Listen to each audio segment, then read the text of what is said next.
Priscilla at Valerie, sina Alex at Kevin naman ang hinamon ni Kuya tungkol sa kanilang 500 Tagalog words. Alex, Po. umpisahan natin sa'yo. Okay. Po. Ulo, mukha, buhok, mata, hilay, ilong, bibig, dila, ngipin, labi, kulangot, tenga. Samantala, sa living room naman ay nagkukwento si Jeriel tungkol sa kanyang ama. Nag-away kami ng daddy ko. Yung real dad mo? Oo. Nung pumunta ako last December, Ano doon nangyari? sa Cotabato, nagkasagutan kami. Kasi walang tao sa bahay nila. So hindi ako nag-e-enjoy. Eh di lagi ako natutulog sa bahay ng pinsan ko, naglalakwat sa kami.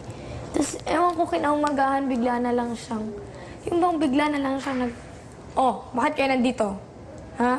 Doon kayo sa kabilang bahay? Parang ganun. No matter ganong galit mo sa daddy mo, siya pa rin yung daddy mo. Pero Well, I considered, alam mo ba yun, I considered him nothing. Yeah, Kasi for now, but wala- when comes na he will ask forgiveness to you and he will explain, you consider him something. Love na love ko sa Oh, pero dapat mo din i-love yung dad mo kasi kung wala yung dad mo, wala ka ngayon. Sa kanya yung sperm eh. Gumawa na kayo. Sa kanya yung shake eh. Paa, koko sa paa, Ano yun? koko sa paa, Anong koko? koko, nail. Tuloy naman ang pagbabanding ng girls na magkwento si Rona sa nakulong niyang ama. Pero I love my dad. I just want him to change. Mabuti pa yung taong, let's say, lasenggo yung laging Pero na-appreciate niya lahat. Oh, pero makikita mo yung change. Hindi pa madaling change. Sa kay daddy, yung attitude niya, kung isipin niyo, parang hindi yung kasing tangible ng lasenggo, pero ang hirap i-change. I have a strong faith. Mangyayari ang gusto kong... Ate, go, you're strong. mangyayari to kasi I trust God.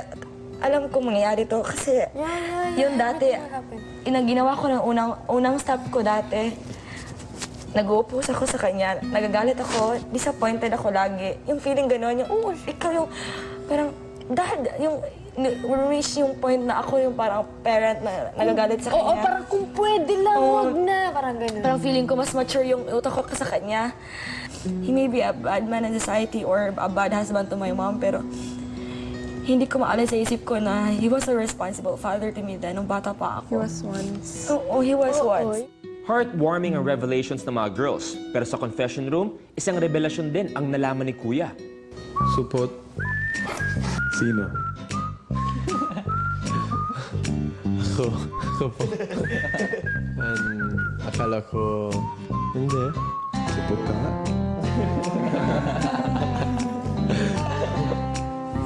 Bakit? Me. Bakit? Bakit ka supot? Hindi ko alam. Hindi ko po alam. Hindi uso sa Italy. Yeah. In Italy, we don't use to cut. Tuli. What I want to do. Gusto mo ano? Gusto ko magtuli. Tuli ko.